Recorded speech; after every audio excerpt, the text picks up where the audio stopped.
नमो ओरियंताणं नमो सिद्धाणं नमो आयर्याणं नमो वज्रायणं नमो लोये सर्वस्वामिन् नमो समयसाराय स्वानुभूत्या च हस्ते चित्स्वभावाय भावाय सर्वभावान्तरच्छिदे मंगलम भगवान विष्णु मंगलम गौतमोगण मंगलम कुंद कुंडारे जैन धर्मस्तु मंगलम सर्वमंगल मांगल्य सर्वकल्याणकारकं प्रधानम सर्वधर्माणं जैनम जयतु शासनम्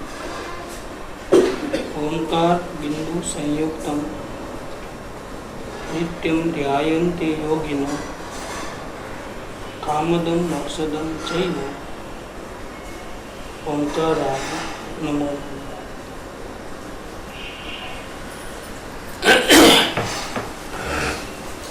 श्री द्रव्य दृष्टि प्रकाश भाग 1 पूज्य न्यालचंद जी सोवाणी जी के पत्र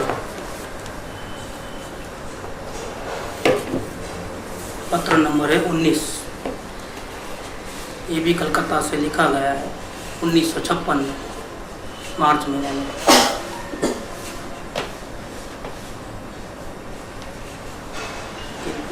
तीन साल हो गए। 48 में पहली बार गए थे सोनगढ़, 46 में पहली बार गए थे।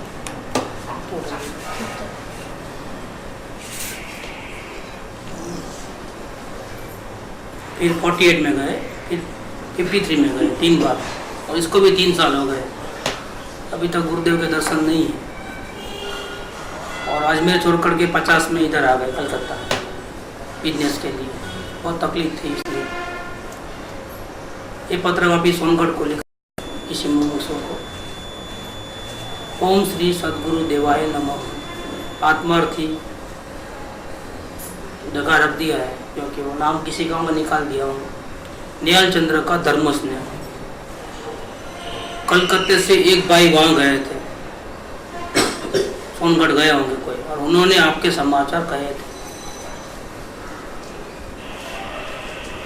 विद्वत परिषद पर वहाँ पहुँचने का निश्चय किया था, वह भी कुछ ही समय अर्थात 1 हफ्ते तक वहाँ ठहरने का। तो प्रोग्राम बदलने से फिर रुकना हो गया। उनकी भावना हमेशा ऐसी रहती थी कि सोनगढ़ कब जाऊं, कब गुरु के दर्शन करूं, कब उनके चरणों में रहूं, कब उन गुरु चरणों में रहने से साधना बढ़ती है। तो वही भावना रहती थी। नहीं, अब मेरे को तो आत्मज्ञान हो गया है, क्या जरूरत है गुरु के चरणों। आत्मज्ञान हुआ है तो शुरुआत हुई है। क्या अगर थर्ड संकेत भी हो गया है तो क्या है, बिगिनिंग है, वो कोई एंड नहीं है। एंड तो परमात्मा जब हम बनेंगे तब होगा। आत्मज्ञान के बाद भी राग द्वेष तो परिणाम में होते रहते हैं छोटे मोटे। तो वो बिल्कुल खत्म हो जाए, वो तो परमात्मा बनेंगे तब होगा। तो आत्मज्ञान के होने के बाद साधना शुरू होती है। व्रत तप पूजा भक्ति जो भी नियम थियम जो भी होते हैं वो सब आत्मज्ञान के बाद। आत्मज्ञान के पहले करो तो कोई फायदा नहीं है। तो ज्ञान दशा आने के बाद, आत्मदर्शन होने के बाद भी अंश मात्र भी राग द्वेष से न होवे अपने को, और परमात्मा जल्दी से जल्दी बने। इसीलिए हमको अंदर में अपने आत्मा की आराधना करनी चाहिए। और वो नहीं होती हो तो क्या करें, तब गुरु चरणों में रहना है निरंतर। इसीलिए कल वो बात याद किया था कि अरे विकल्प, अगर तू तेरी आयु चाहते हो तो शीघ्र मुझे गुरु चरणों में ले चल, वरना उनका दिया हुआ वितरागी अस्त्र, द्रव्य दृष्टि, परमात्मा की दृष्टि, ऐसे वितरागी अस्त्र से मैं तेरा शीघ्र शिरच्छेद कर डालूंगा, निर्विकल्प हो जाऊंगा। विकल्प करना है तो फिर तुम गुरु के चरणों में ले चल, वहां उनकी भक्ति करो, उनके चरणों में रहे, उनके दर्शन कर। नहीं तो फिर अंदर चले जा, अपने आत्मा में डूब जा। इसके अलावा कुछ नहीं करना है। ये सोगानी जी की भावना थी। उनको ऐसा कभी अभिमान नहीं था कि मेरे को तो ज्ञान हो गया ना, अब क्या जरूरत है गुरु की। ऐसा अभिमान उनको, ज्ञानी को होता ही नहीं अभिमान। या अज्ञानी को ऐसे अभिमान होते हैं, थोड़ा कुछ हो गया तो, थोड़ा गुण प्रकट हुए तो अभिमान आ जाता है कि मैं सबसे आगे हो गया हूँ, मेरी साधना अच्छी चल रही है। लेकिन बाहुबली जैसों को भी एक छोटा सा मान का टुकड़ा है परमात्मा बनने से रोकता है। महामुनिराज एक पांव पे खड़े रहे, मतलब एक ही जगह पे, वहां से हिलना नहीं डुलना नहीं 1 साल तक। दूसरे मुनिराज तो भूख लगे तो आहार लेने को जावे, इनका आहार लेने का हुआ ही नहीं, भरत का भी नहीं, बाहुबली का भी नहीं। इन्हों कभी आहार लेने को नहीं गए, पंचमावत पालना नहीं पड़ा है। वहीं एक ही जगह पे ध्यान लगाया, जहाँ खड़े वहां से हिले नहीं। लेकिन एक गलती हो गई, वो छोटी गलती के कारण केवल ज्ञान नहीं हुआ। क्या कारण था? मान। मुझे स्टेटस जो चाहिए वो नहीं मिल रहा है, एक परेशानी करती है। और साधना नहीं होती है, लोगों को लगती है उदासीनता, लेकिन अपनी साधना नहीं होती है। ज्ञान दशा के बाद भी ऐसे प्रॉब्लम होते हैं। कभी किसी को क्या, कभी अभी तो बाहुबली को तो 3 कसाई की चौपड़ी, महामुनि आते हैं। संजवरण कसाई का एक छोटा सा मान का टुकड़ा जो उनको भी नजर में नहीं आता था, केवली गम्य था वो भी। इतने से केवल ज्ञान रुक जावे तो फिर हमारे को तो, अगर आत्मज्ञान हुआ है तो भी 3 कसाई अभी बाकी है। इतने सारे रागद्वेष चल रहे हैं, अभी साधना कहाँ से होगी? और फिर ऐसी गलत साधना चल रही है, गुरु चरणों में भी नहीं रहना है, गुरु का ऐसा भी नहीं मानना है, तो शोषण हो गया। ये जीव अपना बुरा तो कहीं भी कर लेता है, लेकिन सोगानी जी ऐसे नहीं थे। बोले उनको गुरु के दर्शन नहीं होते थे, 9 साल में सिर्फ 3 बार दर्शन हुए। इतने प्रपंच में, कर्मों के उड़े में ऐसे फंस गए, पूछो नहीं। अजमेर अपना वतन छोड़ना पड़ा और कलकत्ता में बिजनेस के लिए ऑर्डर बुकिंग, जो बड़े बड़े मिलों के जो ऑर्डर बुकिंग करते हैं ना कपड़े की, उसमें आना पड़ा। मिलता क्या, आधा % भी नहीं मिलता है। लेकिन दिन रात बहुत मेहनत करना पड़ता है, परिवार बहुत बड़ा, क्या करें। और पूर्व कर्म तो निभाने ही पड़ते हैं। नहीं अभी कोई नहीं चाहिए, मुझे आत्मा में ही रहना है, भैया जिम्मेदारी कौन संभालेगा? ऐसे छोड़ के नहीं जा सकते आप, तो सब संभालना पड़ा था। कलकत्ता आ गए, फैमिली पूरा उधर अजमेर में, बाल बच्चे सब, और इन्हों कलकत्ता में मारे फिर रहे पेट की रोटी के लिए। ऐसा नहीं है कि ज्ञान दशा हो जाएगी तो आपको सब सुविधा हो जाएगी, बीमारी नहीं आएगी, बिजनेस अच्छा चलेगा, नौकरी नहीं करनी पड़ेगी, ऐसा कुछ गारंटी नहीं है। ज्ञान दशा के बाद भी पूर्व में किए गए कर्मों का जब उदय आता है तो वो भोगना पड़ता है। जिम्मेदारी भी नहीं चाहिए तो भी निभानी पड़ती है।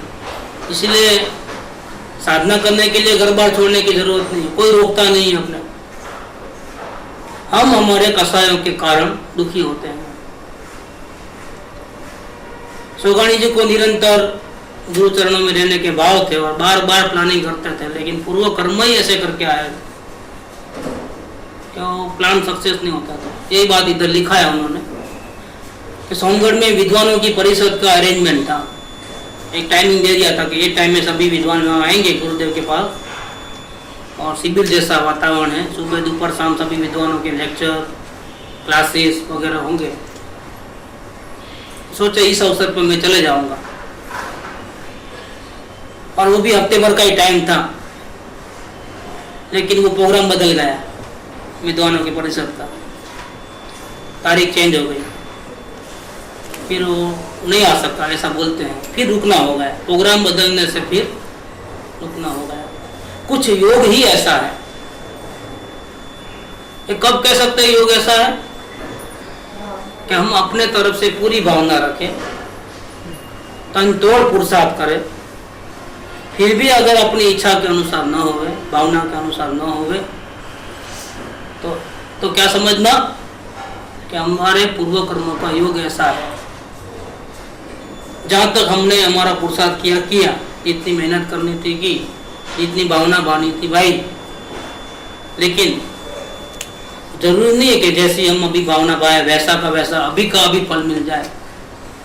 कि भावना तो शुद्धोपयोग नहीं है, भावना तो पुण्य का कारण, पुण्य बंध का कारण। एक धर्म ही कैश इमीडिएटली कैश होता है, अभी आत्मा का ध्यान करो अभी शांति मिले। इसके अलावा पाप करोगे तो भी अभी का भी फल नहीं मिलेगा, पुण्य करोगे तो भी अभी का भी फल नहीं मिलेगा। ऐसा हो सकता है। अभी अगर गुरु के चरण दर्शन मिलते हैं, चरण श्रवण मिलता है, सत्संग मिलता है, ये गुरु के वचन बुद्धि में बराबर बैठते हैं, ये तो पूर्व पुण्य का फल है।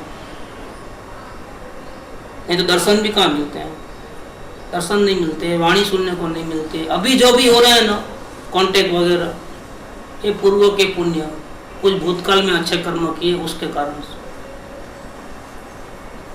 तो फिर अभी हम कैसे आगे बढ़ते हैं कि गुरु के दर्शन से, उनके सानिध्य से, सत्संग से हम, वो तो पूर्व का पुण्य के कारण हुआ।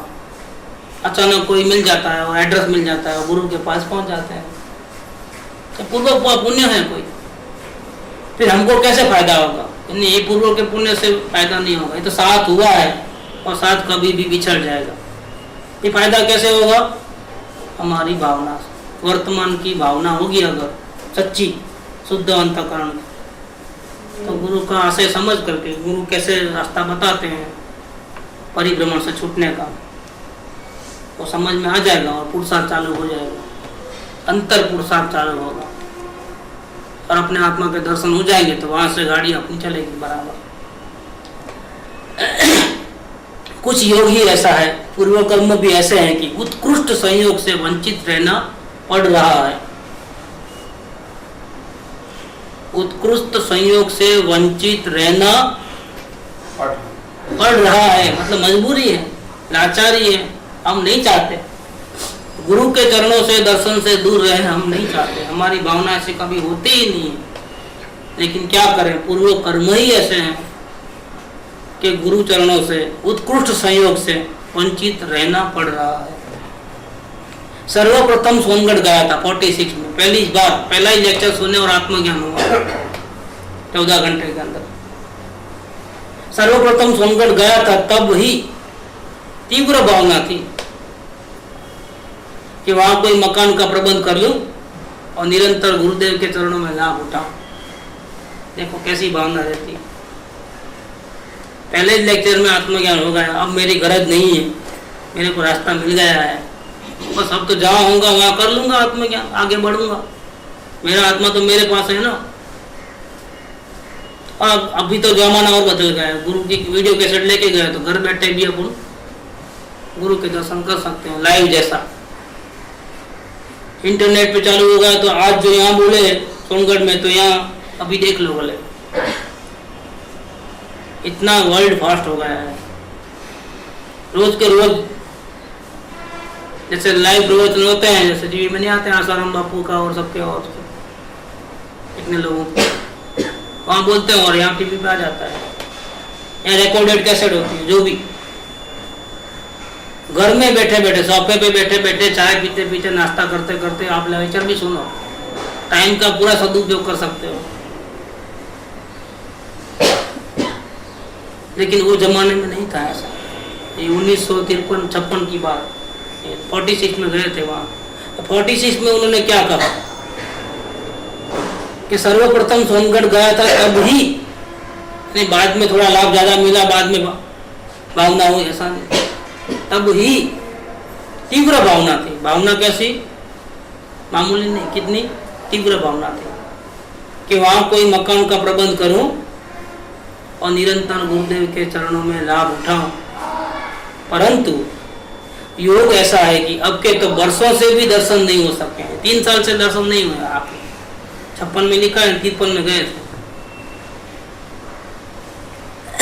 वर्षों से भी दर्शन नहीं हो सकते। इस माह में तो वहां की बारंबार स्मृतियां बलवत्तर होती जा रही है। क्या एक मौका मिलता है, एक प्लान हो जाता है, एक कमिटमेंट हो जाता है, बस ये तारीख को तो पहुंच ही जाएंगे, टिकट भी आ गई है, और अचानक किसी भी कारण से अगर वो कैंसिल होता है क्या होता है, पहले जितना वियोग होता था तो तकलीफ महसूस होती थी, और टिकट कैंसिल करने के बाद जो वियोग का तकलीफ होती है वो बढ़ जाती है। एक मौका जैसे हाथ से चले गया। क्या, एक तो गाँव तो होता ही है विरह का, इसके ऊपर नमक मिर्ची डालो, क्या होता है, और बहुत पीड़ा देता है। ऐसा ही इनको हुआ है, बहुत पीड़ा होती है। इस माह में तो वहां की बार बार स्मृतियां बलवत्तर होती जा रही है। रोज रोज विचार आते, अरे मौका गया हाथ से, अब कब न जाने कब होगा गुरु के दर्शन। और रोज रोज डे बाय डे पीड़ा बढ़ते जाती है, पीड़ा बढ़ते जाती है, बलवत्तर होती जा रही है। वो परिषद पर पहुंचने का योग भी नहीं बना। देखो, गोया मुझे परिषद से अधिक प्रेम नहीं था। क्यों जा रहे थे? लेक्चर देने, लेक्चर सुनने। क्यों जा रहे थे? बहुत कुछ जानकारी मिलेगी वहाँ, बहुत सारे विद्वान आएंगे वहाँ। साफ कर दिया इस बात का। मुझे कोई ऐसा कोई इंटरेस्ट नहीं था किसी प्रवचनों में, किसी विद्वानों से मिलने का। मैं तो एक बहाना ढूंढ रहा था कि कैसे भी करके परिषद मतलब शिविर जैसा, ऐसा अभी ये बेंगलोर में थोड़ा मिनी शिविर हुआ, ऐसा बड़ा बड़ा शिविर, कॉन्फ्रेंस जैसा बोलते हैं ना, स्पेशल इवेंट कि वहाँ गुरुदेव के प्रवचन का लाभ मिलता है, प्लस विशेष पंच कल्याणक हो या पूजा भक्ति हो या विद्वान बहुत सारे आए तो उनके सबके विचार जानने को मिले, चर्चा विचारना, डिस्कशन हो गए, और विद्वानों के क्वेश्चन होते हैं तो जरा डीप होते हैं। विद्वानों के क्वेश्चन अपने जैसे ऑर्डिनरी नहीं होते हैं, दांत में दर्द है मैं क्या करूं, कैसे अवलोकन करो, बिजनेस अच्छा नहीं चलता है तो क्या करूं, उनके वो क्वेश्चन नहीं होते हैं। तो विद्वान गुरुदेव से मिलते हैं तो बहुत शास्त्रों के अभ्यास करके जाते हैं। जब उनका जो प्रश्न होते हैं वो बहुत डीप थिंकिंग वाले होते हैं, और वो गुरुदेव उनको भी सुलझा देते हैं। गुरुदेव शेख जब किताब भी नहीं पढ़े थे क्या, लेकिन बड़े बड़े विद्वानों की गुत्थी वो सुलझा सकते थे सेकंडों में। उनको रेफरेंस की जरूरत नहीं है कि कौन से पन्ने में क्या लिखा है, उन्होंने जो बोले वही सत्य होता है, बिना बोले बिना सोचे। अभी प्रश्न पूरा नहीं होता है ना, इसके पहले आंसर आता है। कहाँ से आंसर आता होगा? किताब में से। कहाँ से आंसर कहाँ से आता है? ये अंदर आत्मा में से, ये अंदर परमात्मा है ना, वो जाग गया जिसका, उसको ये ग्रंथों की, किताबों की, पूजा भक्ति की जरूरत नहीं है। अब कहीं से भी प्रॉब्लम लाओ ना, कौन सी भी भाषा में लाओ ना, यहाँ से निकल जाएगा आवाज सीधा। वो देख के आओ, पहले वो रेफरेंस दूं मैं, देखो मैं बोल रहा हूँ वही सही है, इसके अंदर ये लिखा है, इसके अंदर ये, इनका काम नहीं है ज्ञानियों। ज्ञानी तो इधर पूछ लेते हैं इधर, और सीधा जवाब आता है दन दन दन दन। 1 सेकंड की देरी नहीं होती, आपका प्रश्न पूरा हुआ, यहाँ जवाब चालू हो जाता है, क्योंकि उनको कोई शास्त्र के आधार की जरूरत नहीं। लेकिन विद्वानों के टाइम में हम पहुंचते हैं तो हमको डीप ज्ञानी का अंतर का कितना जबरदस्त ज्ञान है, कितना डीप डेप्थ है उनका ज्ञान का। हम समझते हैं कि हमारे ऑर्डिनरी प्रॉब्लम सॉल्व करते हैं इसलिए महान है, लेकिन विद्वानों के प्रॉब्लम भी कौन सॉल्व करता है? ज्ञानी है। जो प्रश्न हम नहीं कर सकते हैं, ऐसे एकदम बहुत पढ़े लिखे लोगों के प्रश्न होते हैं, वो भी उन्हें चुटकियों में एकदम सॉल्व कर देते हैं। तब मालूम पड़ता है वाह, हम तो समझते हैं कि क्या छोटे मोटे प्रॉब्लम ही सॉल्व करते हैं, लेकिन नहीं, इनकी ताकत तो जबरदस्त है, हमने देखी नहीं ऐसी ताकत। पंडितों के पंडित और ज्ञानियों के भी महाज्ञानी ऐसे थे, तो विद्वानों के परिषद में जाने का उनको क्लियर कर दिया कि मैं क्यों इतना आना चाहता था। गोया मुझे परिषद से अधिक प्रेम था ही नहीं, क्या करना है मुझे ज्ञान बढ़ा करके, मुझे ज्ञान नहीं बढ़ाना है। ये क्यों जाते थे गुरुदेव के प्रवचन सुनने के? नहीं, गुरुदेव के प्रवचन सुनने भी नहीं जाते थे असल में। देखो ये बात कई बार ऐसा अभी आगे पीछे में है, सोनगढ़ जाते जब भी अपने कमरे में ही ध्यान लगाते रहते हैं, तो बोलते चलो चलो गुरुदेव का टाइम हो गया चर्चा का, आप जाके आओ।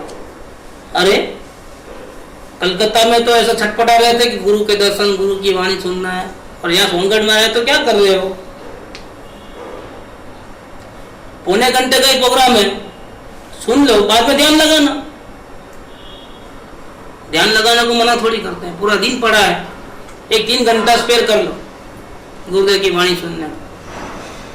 सुबह 8:30 से 9:30, दोपहर में 3 से 4 और शाम में 7:30 से क्या 7:30 से कितने 7:15 बजे तक, पौने घंटे का वो रहता है।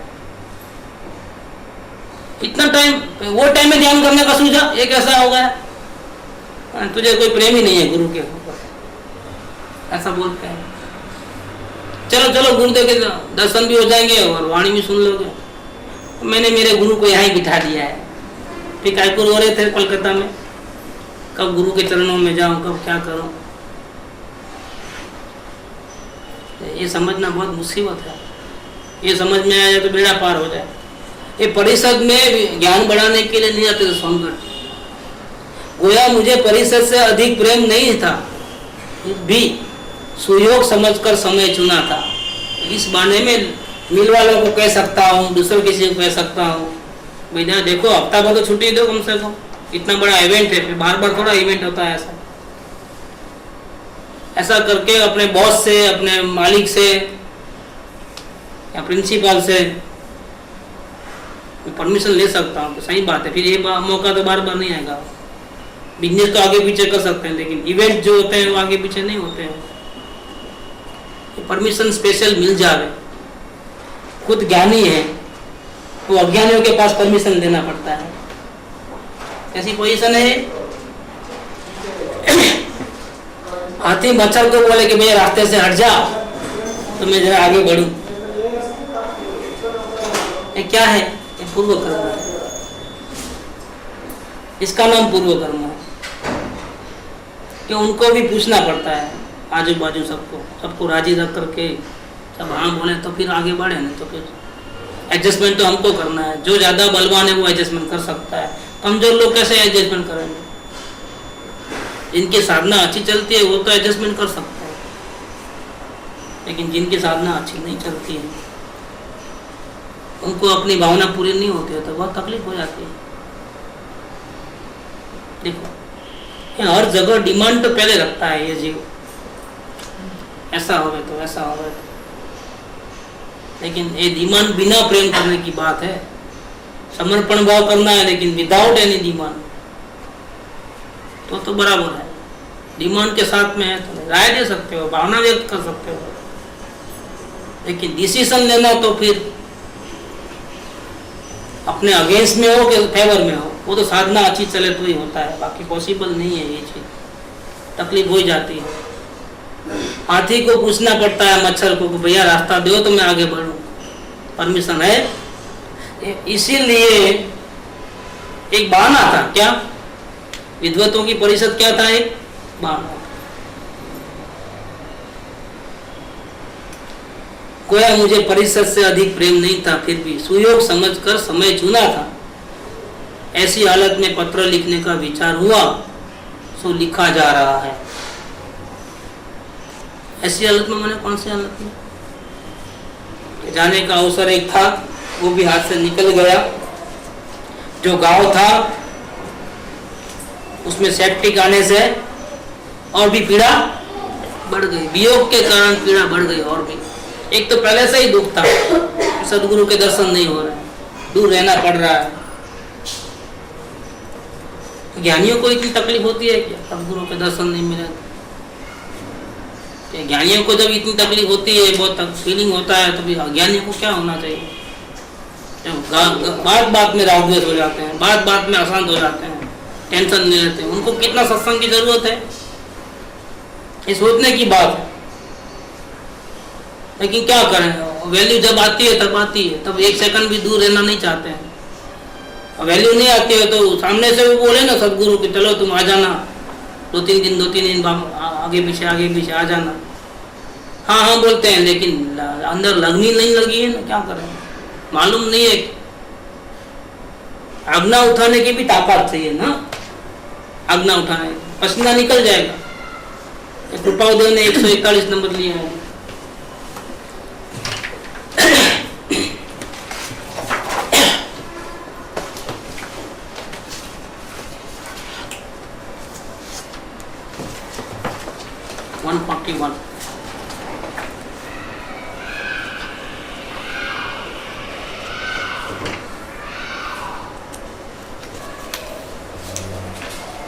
147 है, सॉरी 147।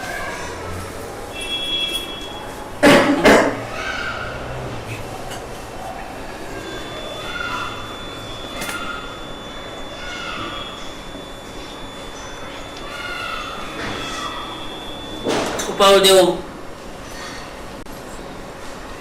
भादरवा आसों में जाते थे, बम्बई छोड़ करके, बिजनेस छोड़ करके 1-1.5 महीना 2 महीना ववाणिया जाते थे। जैन पर्यूषण के दिन आते हैं तो बम्बई में नहीं रहते थे व्यापार धंधा करने के लिए, चले गए ववाणिया। ववाणिया से पत्र बम्बई में अपने दुकान में जो काम करने वाले हैं किम जी को लिखा है पत्र। जब बिछड़े तब उन्होंने बोला था कि मेरे को कोई आज्ञा दो, तो मैं आपके बिना तो मैं कैसे रहूं। अब याद तो चले जाते हो कि मेरे को तो यहाँ दुकान में रहना ही पड़ता है, तो मुझे कैसे रहना। आप रहते तो बार बार कुछ ना कुछ पर्सनली पूछ लेते कोई प्रॉब्लम आए, लेकिन आप जाओगे, अभी पत्र लिखे तो भी हफ्ते भर 10 दिन के बाद लेटर का जवाब आता है। अभी वो टाइम में ट्रंक कॉल ऐसा कुछ 100-150 साल पहले ऐसा कुछ नहीं था कि इमीडिएटली बात कर लो। अभी तो रेट भी कम हो गया है तो धनाधन बात कर सकते हैं, वहाँ ऐसा कुछ नहीं था। STD बेस्टडी को अभी तो जेब में टेलीफोन घूमते हैं। अभी का जमाना तो अलग हो गया बहुत। ये तो बाथरूम में ही टेलीफोन लगेंगे, हर सस्ता इतना हो जाएगा ना। अभी टाटा वाले ने 1000 रुपये में 2 टेलीफोन देने का तकलीफ है। अभी थोड़ा टाइम ठहरो, 1 साल के बाद बाथरूम में भी लगा सकते हो, हर जगह लगा सकते हो। मतलब आप हमेशा रेडी रहना उपाधि में पढ़ने के लिए। अकेला नहीं रह सकते आप, पूरे वर्ल्ड के साथ कांटेक्ट आपका हर पल में, कोई भी आपका कान में घुस जाता है, बेडरूम में, बाथरूम में, हर जगह। अभी रास्ते तक आया, ड्राइविंग करते करते मोबाइल ऐसा अटेंड करते हुए ऐसा। जमाना बहुत बदल रहा है, लेकिन वो टाइम में ऐसा नहीं था। तो आज्ञा ले लिए कि आप जाओगे, मैं क्या करूँगा, तो आज्ञा ले ली। तो उन्होंने कुछ आज्ञा बताई होगी, कैसा ऐसा करना, फिसल नहीं जाना, सत्संग नहीं मिले तो जीव क्या होता है। गुरु सामने हो तो जरा ठीक ठाक रहते हैं, और गुरु जरा आराम करते हैं तो टीवी चालू, कंप्यूटर चालू, दोस्तों से बातें चालू, उधर उधर भागना दौड़ना सब। गुरु अभी सो गए हैं, सामने नहीं, तो मन कंट्रोल में नहीं रहता है। तो उन्होंने कुछ आज्ञा दी थी कि मैं नहीं हूँ, मैं 1-1.5 महीना 2 महीने के लिए गांव जा रहा हूँ, तो तुमको अगर आराधना करना सत्संग तो मिलेगा नहीं। और सामने से पूछे हो कि आज्ञा क्या है, आज्ञा दे दिया ऐसा ऐसा करना भैया, तो बहुत कुछ बचे रहोगे राग द्वेष से। और उन्होंने चले गए होंगे, बाद में लेटर आया होंगे किम जी का, तो मुझे बहुत फायदा हुआ, आपने कहा ऐसा किया, आपका बहुत बड़ा उपकार है। और यहाँ इसका जवाब दे रहे हैं जो लेटर आया, आज्ञा प्रत्यय अनुग्रह दर्शावनारू संतोषप्रद पत्र मळ्યું। चलो मेरी एक बात तो थोड़ी आप सुनी और आपको फायदा हुआ, ये जान करके मुझे तो बहुत फायदा हुआ, मतलब खुशी हो रही है, संतोष हुआ कि चलो आप इतने आगे बढ़े। अब आगे कहते हैं, देखो जो आज्ञा मानता है ना उसको सदगुरु 2 जूते ज्यादा मारते हैं। क्या जो नहीं उठाता उसको कुछ नहीं कहते, उसको तो बोले कोई बात नहीं, डायरी नहीं लिखते हो कोई बात, समझ में नहीं आता है कभी भी आ सकते हो, कभी भी पूछ सकते हो। और जो समझ में आ गया तो फिर बोलते हैं भैया टाइम लेके आना है, अपॉइंटमेंट लेके आना, ऐसा नहीं है। कुछ लोगों को डायरी बंद करा देने का, आप आइंदा से डायरी मत लिखो, मेरे को नहीं सुनना है कहानी। क्या इसका कारण है? तो अभी जो आज्ञा मानता है उसको तो 2 जूते ज्यादा लगाने का। देखो क्या मानते हैं, आज्ञा में ज एकता थया विना परमार्थना मार्गनी प्राप्ति बहुत असुलभ है। आज्ञा में ज एकता थया विना, जो आज्ञा दी है ना उस पे ही चलना है, थोड़ा भी नीचे नहीं जाना है। रुक जाओगे चलोगे रास्ते पे, लेकिन नीचे नहीं उतरना, रोड के नीचे। ये कभी कभी नहीं, बड़े बड़े पहाड़ों पे रास्ता होता है, उस पे ही चलना पड़ता है। एक बाजू खाई और वो बाजू भी खाए, ये ऐसा चढ़ने का रास्ता है। ये कौन सा रास्ता है? हिमालय का पहाड़ चढ़ रहे हो, परमात्मा बनने का रास्ता है, साधना करनी है, एवरेस्ट की चोटी पे पहुंचना है। तो अगर कोई तकलीफ आए तो वहीं का वहीं रुक जाना, वो चलेगा, लेकिन नीचे उतरे तो क्या होगा? नहीं, आज्ञा पे ही चलना है। और उसमें एकता हुए बिना परमार्थना मार्गनी प्राप्ति बहुत असुलभ है। आप पहुंच नहीं सकोगे नीचे उतरे तो। कह दिया आज्ञा पे ही चलना है।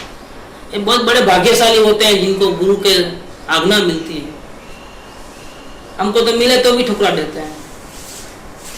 नहीं, आप अपनी जगह सही होगे, लेकिन मैं भी अपनी जगह सही हूं। अब क्या जानो मेरी दिल की क्या तकलीफ है। आपको ऐसा प्रसंग आया तो आपको भी पसंद आ जाता था क्या? किसी को लाजना आसान है, लेकिन खुद उसका परिस्थिति आवे तब चलना बहुत मुश्किल है।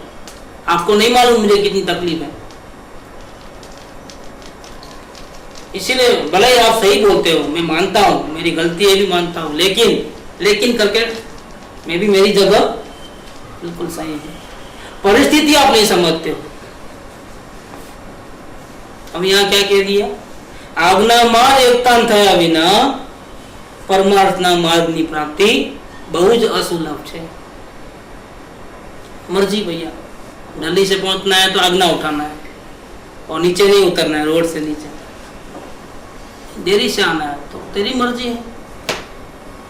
गुरु क्या करेंगे?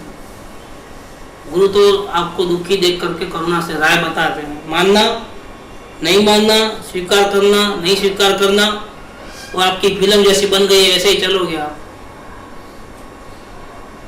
दुखी होना ज्यादा लिखा है तो आज्ञा से नीचे उतर जाओ, एकता नहीं रहो। नहीं, जल्दी से आगे बढ़ना लिखा है, अनंत ज्ञानियों का साथ है आपके साथ। और मुसीबत जितनी ज्यादा आती है ना, उतना आगे बढ़ना आसान हो जाता है। हम मौका छोड़ देते हैं। मुसीबत ज्यादा है तो हमारा फाइटिंग करने का मौका ज्यादा मिला हमारे, लेकिन हम वही मौका गंवा देते हैं। ये हमारी कितनी लापरवाही है, पूछो। जो स्टेपिंग स्टोन है ना, वहां से नहीं घबरा जाते हैं। नहीं, अरे तुम जाओ ना, रास्ता हो जाएगा, तुम आगे तो बढ़ो। नहीं, फिर आगे क्या होगा? डर गया सो मर गया। डरे तो खलास, तो मुसीबत का सामना करना है। हम परमात्मा है, हमको जैसे वैसे नहीं है कि हमको दूसरे के आधार पे जीना पड़े। दूसरे की सहानुभूति हमको चाहिए, हमको नहीं चाहिए परानुभूति, नहीं चाहिए सहानुभूति, हमको तो चाहिए सिर्फ स्वानुभूति। क्या? परानुभूति और सहानुभूति हमको नहीं चाहिए। हम अकेले चलेंगे, बहुत राह मुश्किल है। वो अपना कौन सा डायलॉग था? वो नहीं, डायलॉग था पिक्चर का, खुदा गवाह का। कौन सा डायलॉग बोलो तो याद करो, कुछ डायलॉग था भाई, याद नहीं आ रहा मेरे को, भूल जा रहा हूँ शब्द। कुछ बोल, तुम बोले थे ना डायलॉग। नहीं भाई, बोलो भाई। नहीं आ रहा, चलो बाद में कभी सुनाएंगे।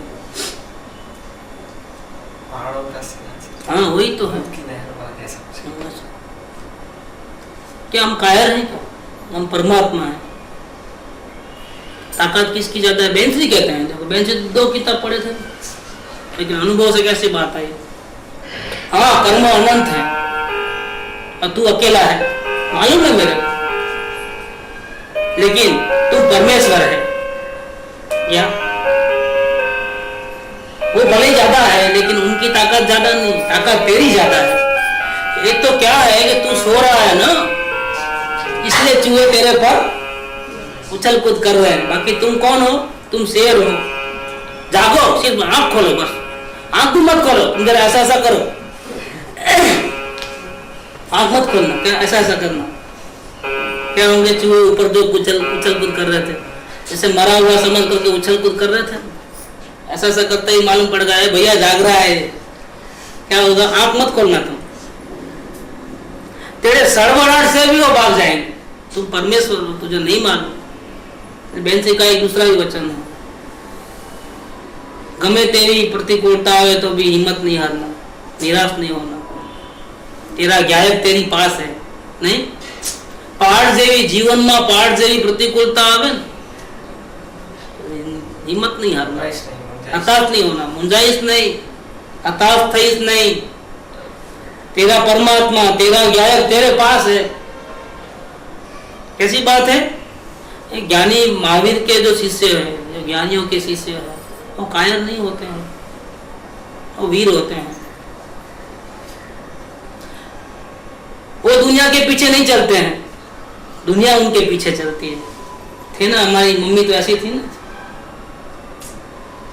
अभी माँ ऐसी थी, दुनिया उनके पीछे चले। वो दुनिया के पीछे नहीं, वो एक मिसाल खड़ी कर दे। फिर हम इतने कायर क्यों हो गए? क्या कहते हैं हकीम जी को? આજ્ઞામાં જ એકતા થયા વિના પરમાર્થના માર્ગની પ્રાપ્તિ બહુ જ અસુલભ છે। और एक बात अभी पूरा नहीं हुआ, एकता થવું પણ બહુ જ અસુલભ છે। क्या चमत्कार किया है? असुलभ का असुलभ माने नॉट इट इजी, दुर्लभ, दुर्लभ, बहुत मुश्किल, महा मुश्किल है सर, रेयर। अगर आज्ञा पे चले तो आपका सिद्धि है ही है, लेकिन वो रेयर है। आज्ञा पे चलना बहुत मुश्किल है। क्या वो आज्ञा पे चलना और आज्ञा में एकता देना दोनों अलग अलग कर दिए कृपा निरंतर। थोड़ा आज्ञा पे चलते हैं, फिर गिर जाते हैं, वापिस आज्ञा लेकर के चढ़ते हैं, फिर थोड़ा जाते हैं, वापिस गिर जाते हैं, फिर आज्ञा लेकर के वापिस चलते हैं। वो एक बात है, उसमें क्या स्पीड ब्रेकर्स है, ऐसा तो अनंत काल में ऐसा हुआ है। और आज्ञा लिया, पीछे मुड़ना नहीं, नीचे उतरना नहीं, सीधा सीधा सीधा सीधा। इसको क्या बोलते हैं? आज्ञा में एकतान। कैसी बात है? आज्ञा में एकतान थવું પણ બહુ જ અસુલભ છે। तो आज्ञा मानी ना उन्होंने, फायदा हुआ ना। ठीक के रहना, देखेंगे पसीना कितना आता है मालूम पड़ेगा। क्या ये आज्ञा में रहे और थोड़ा आगे बढ़े और थोड़े फायदे हुआ ना, तो अब मैं बराबर चल रहा हूँ, सीधा गिरा खाई में नीचे। संतोष, अभिमान, मैं दूसरों से आगे हूँ, खलास, ये रास्ता भटक गया। वो मंजिल को नहीं देख रहा है, वो कितना रास्ता छोड़ा उसको देख रहा है, कितना बाकी है वो नहीं देख रहा है, कहाँ तक पहुँचा, कितना आगे निकल के आया वो देख रहा है। मतलब पीछे मुड़ करके देखता है, इतना आगे आ गया मैं। 100 माइल का रास्ता था तो 95 तो आ गया हूँ। ओहो, कितना बड़ा काम कर लिया। क्या हुआ? खाई में। देखो, आज्ञा उठाते थे ना तो किम जी को और 2-4 जूते ज्यादा मार लिए। આજ્ઞામાં જ એકતા થયા વિના પરમાર્થના માર્ગની પ્રાપ્તિ બહુ જ અસુલભ છે। એકતા થવું પણ બહુ જ અસુલભ છે। એને માટે તમે શું ઉપાય કરશો? આજ્ઞા में तो रहो, लेकिन टिका के रखोगे कि नहीं रखोगे क्या मालूम? क्या प्लानिंग किया है आपने? अथवा धार्यो छे, धारणा में भी कभी ऐसा सपने में भी सोचा है कि अभी मैं आगे क्या करूंगा कि नीचे ना गिर जाऊं? अधिक शू ज्यादा क्या कहूं? अत्यारे तो इतना ही बस है। ये बस है, कितना कह दिया? कितना, ये लाइन कितनी है मालूम? First, second, third, fourth, 4 line से 4 लाइन पत्र ही पूरा कर दिया। अत्यारे तो आटलू है घणું છે। कितना कह दिया? मामूली बात कहिए। अच्छे अच्छे ज्ञानियों के पसीने उतर जावे ऐसी बात कही है इधर।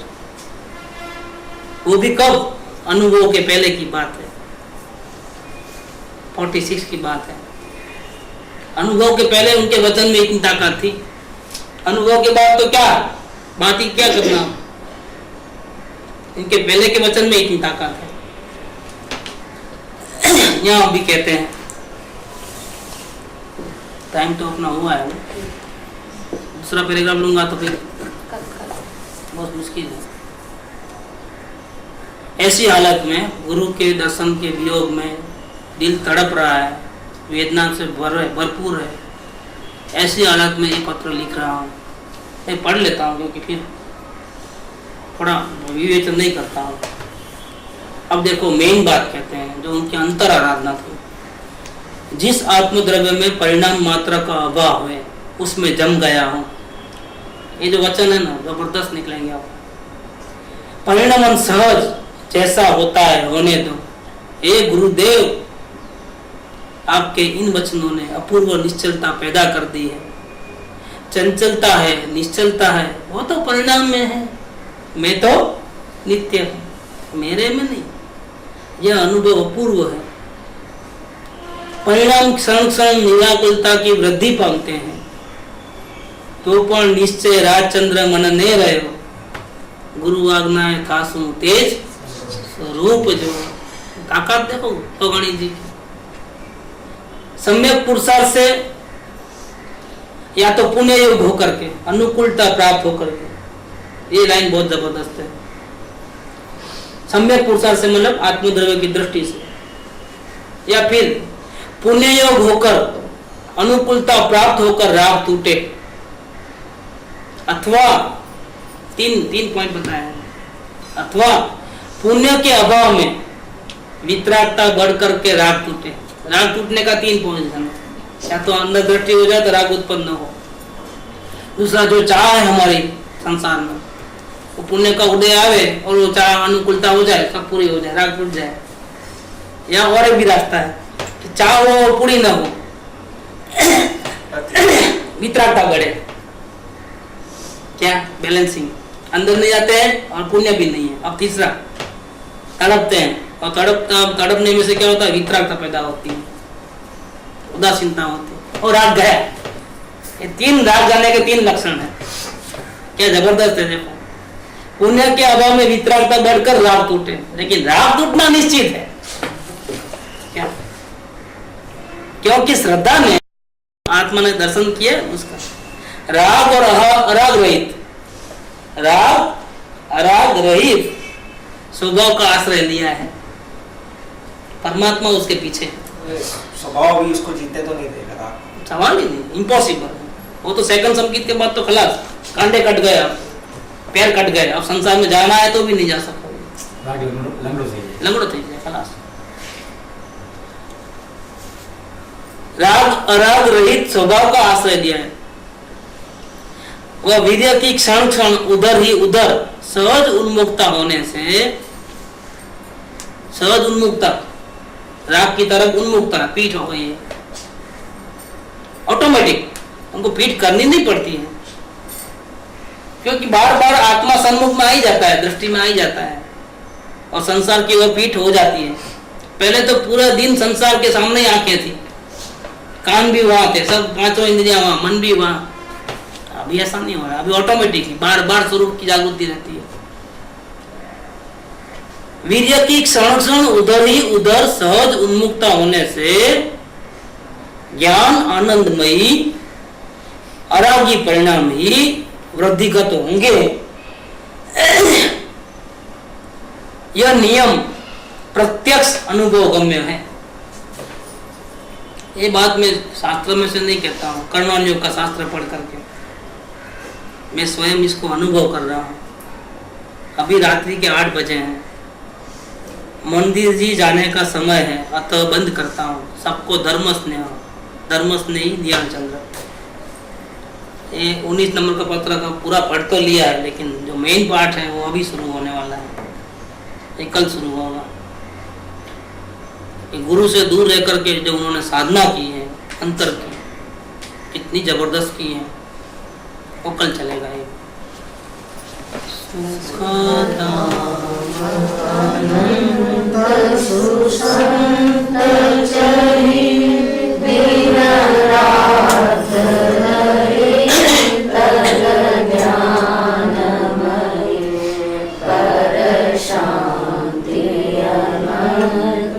सुधा